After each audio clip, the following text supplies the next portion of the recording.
পেয়েছি, এটা ভারতের অবদান। আমরা বাংলাদেশ আরেকটি প্রদেশ করব শুধুমাত্র সনাতনীদের জন্য। দর্শক, একবার গভীরভাবে কল্পনা করুন তো, একটি স্বাধীন, সার্বভৌম এবং সদ্য লাখো ছাত্র জনতার তাজা রক্তে ভেজা একটি রাষ্ট্রকে প্রকাশ্যে টুকরো টুকরো করে ভেঙে ফেলার চরম রাষ্ট্রদ্রোহী হুঙ্কার দেওয়ার পরও কি পার পেয়ে যাবেন পতিত স্বৈরাচারের দোসর অ্যাডভোকেট চৈতালি চক্রবর্তী?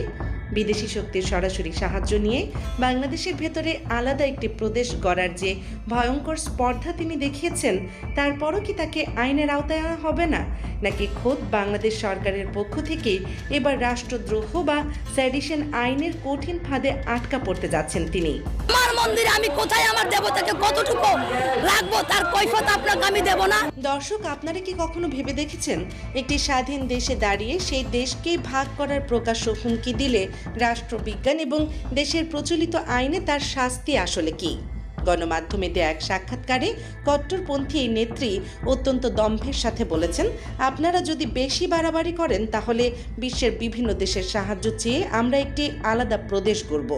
আমরা সনাতন সম্প্রদায়ের জন্য একটি প্রদেশ করতে বাধ্য হব। আইন এবং সংবিধানের দৃষ্টিকোণ থেকে এই একটি মাত্র বাক্য যে কতটা ভয়ঙ্কর তা হয়তো সাধারণ মানুষ পুরোপুরি আঁচ করতে পারছে না।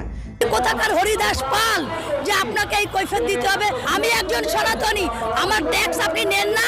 দেশের প্রচলিত দণ্ডবিধির 123-এর ক এবং 124-এর ক ধারা অনুযায়ী কোনো নাগরিক যদি দেশের অখণ্ডতা, স্বাধীনতা এবং সার্বভৌমত্বের বিরুদ্ধে অবস্থান নেন কিংবা দেশের একাংশে বিচ্ছিন্ন করার কোনো বিদেশি বা দেশি শক্তির সহায়তা কামনা করেন, তবে